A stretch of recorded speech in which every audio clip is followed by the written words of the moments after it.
وَإِن مِّنكُمْ إِلَّا وَارِدُهَا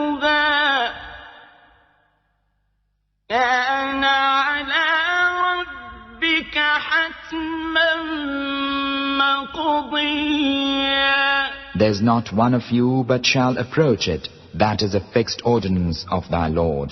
ثُمَّ نُنَجِّي الَّذِينَ اتَّقَوا وَنَذَرُ الظَّالِمِينَ فِيهَا جِثِيًّا.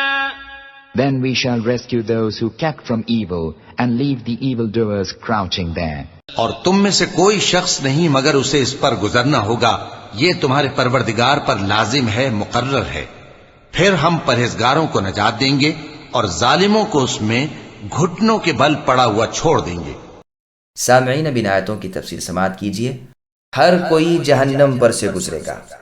مسند امام احمد بن حنبل کی ایک غریب حدیث میں ہے، ابو سمیہ فرماتے ہیں جس ورود کا اس آیت میں ذکر ہے اس بارے میں ہم میں اختلاف ہوا۔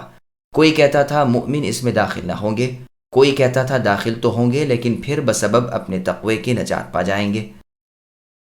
میں نے جابر رضی اللہ عنہ سے مل کر اس بات کو دریافت کیا تو آپ نے فرمایا وارد تو سب ہوں گے، اور روایت میں ہے کہ داخل تو سب ہوں گے، ہر ایک نیک بھی اور ہر ایک بد بھی، لیکن مؤمنوں پر وہ آنکھ ٹھنڈی اور سلامتی والی بن جائے گی جیسے ابراہیم خلیل اللہ علیہ السلام پر تھی، یہاں تک کہ اس ٹھنڈک کی شکایت خود آنکھ کرنے لگے گی، پھر ان متقی لوگوں کا وہاں سے چھٹکارا ہو جائے گا۔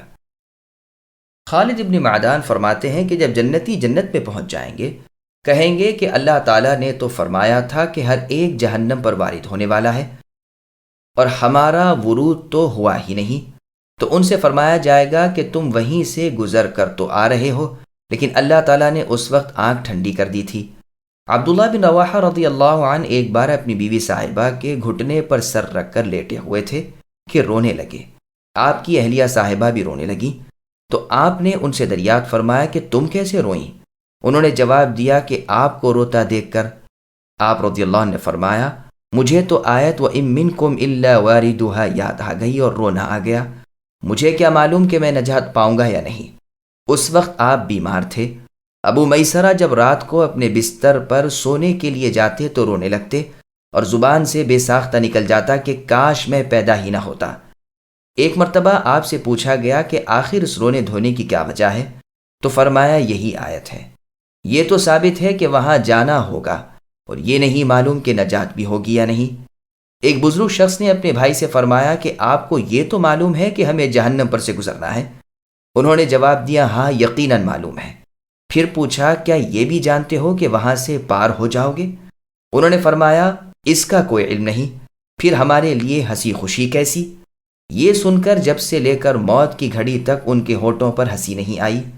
نافع ابن ازرق ابن عباس رضی اللہ عنہما کا اس بارے میں مخالف تھا کہ یہاں ورود سے مراد داخل ہونا ہے، تو آپ رضی اللہ عنہما نے دلیل میں آیت قرآنی یعنی سورہ انبیاء کی آیت نمبر 98 پڑھی جس میں اللہ نے فرمایا انکم وما تعبدون من دون اللہ حصب جہنم انتم لها واردون۔ اس آیت کو پیش کر کے فرمایا دیکھو یہاں ورود سے مراد داخل ہونا ہے یا نہیں۔ پھر آپ نے دوسری آیت تلاوت فرمائی یقدم قومہ یوم القیامۃ فاوردہم النار یعنی سورہ ہود کی آیت نمبر 98، اور فرمایا بتلاؤ فرعون اپنی قوم کو جہنم میں لے جائے گا یا نہیں؟ بس اب غور کر لیجئے کہ ہم اس میں داخل تو ضرور ہوں گے، اب نکلیں گے بھی یا نہیں؟ پھر اس سے فرمایا غالباً تجھے تو اللہ تعالیٰ نہ نکالیں گے اس لیے کہ تو اس کا منکر ہے۔ یہ سن کر نافع الازرق کھسیانہ ہو کر ہنس دیا۔ یہ نافع خارجی شخص تھا، اس کی کنیت ابو راشد تھی۔ دوسری روایت میں ہے کہ ابن عباس رضی اللہ عنہما نے اسے سمجھاتے ہوئے سورہ مریم کی آیت نمبر 86 کی تلاوت کی وَنَسُوقُ الْمُجْرِمِينَ إِلَى جَهَنَّمَ وِرْدًا، یہ بھی پڑھی، اور یہ بھی فرمایا تھا کہ پہلے بزرگ لوگوں کی ایک دعا یہ بھی تھی کہ اللہم اخرجنی من النار سالما وادخلنی الجنت غانما، کہ اے اللہ مجھے جہنم سے صحیح سالم نکال لیجئے اور جنت میں ہنسی خوشی سلامتی سے پہنچا دیجئے۔ ابن عباس رضی اللہ عنہما سے ابو داؤد طیالسی میں یہ بھی مروی ہے کہ اس کے مخاطب کفار ہیں۔ اکرمہ فرماتے ہیں یہ ظالم لوگ ہیں، اسی طرح ہم اس آیت کو پڑھتے تھے یہ بھی ابن عباس رضی اللہ عنہما سے مروی ہے کہ نیک بد سب وارد ہوں گے۔ دیکھو فرعون اور اس کی قوم کے لیے اور گنہگاروں کے لیے بھی ورود کا لفظ دخول کے معنی میں خود قرآن کریم کی 2 آیتوں میں وارد ہے۔ چنانچہ سنن ترمذی میں ہے، رسول اللہ صلی اللہ علیہ وسلم فرماتے ہیں جہنم میں وارد تو سب ہوں گے، پھر گزر اپنے اپنے اعمال کے مطابق ہوگا۔ پل صراط کا ذکر۔ تفسیر ابن جریر طبری میں ہے، ابن مسعود رضی اللہ عنہ فرماتے ہیں کہ پل صراط سے سب کو گزرنا ہوگا، یہیں آگ کے پاس کھڑا ہونا ہے۔ اب بعض تو بجلی کی طرح گزر جائیں گے، بعض ہوا کی طرح، بعض پرندوں کی طرح، بعض تیز رفتار گھوڑوں کی طرح، بعض تیز رفتار اونٹوں کی طرح، بعض تیز چال والے پیدل انسان کی طرح، یہاں تک کہ سب سے آخر جو مسلمان اس سے پار ہوگا یہ وہ ہوگا جس کے صرف پیر کے انگوٹھے پر نور ہوگا، گرتا پڑتا نجات پائے گا۔ پل صراط پھسلنی چیز ہے جس پر ببول جیسے اور گوکھر جیسے کانٹے ہیں۔ دونوں طرف فرشتوں کی صفیں ہوں گی جن کے ہاتھوں میں جہنم کے انکس ہوں گے، جن سے پکڑ پکڑ کر لوگوں کو جہنم میں دھکیل دیں گے۔ عبداللہ رضی اللہ عنہما فرماتے ہیں یہ تلوار کی دھار سے زیادہ تیز ہوگا۔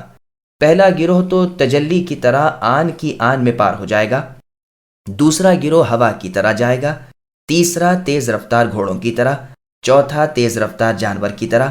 فرشتے ہر طرف سے دعائیں کر رہے ہوں گے کہ اے اللہ سلامت رکھیے، اے اللہ بچا لیجیے۔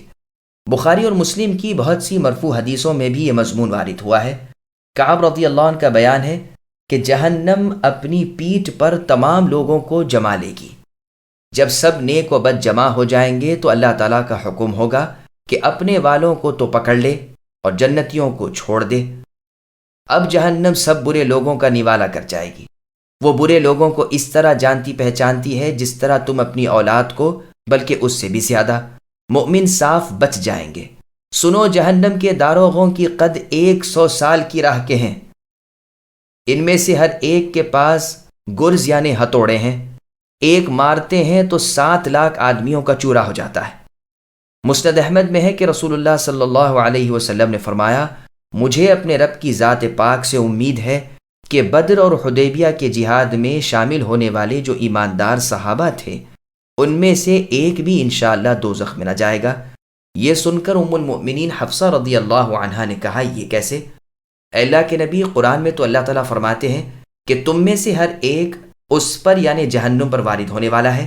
تو رسول اللہ نے اس کے بعد کی دوسری آیت پڑھ دی کہ متقی لوگ اس میں سے نجات پا جائیں گے اور ظالم لوگ اسی میں رہ جائیں گے۔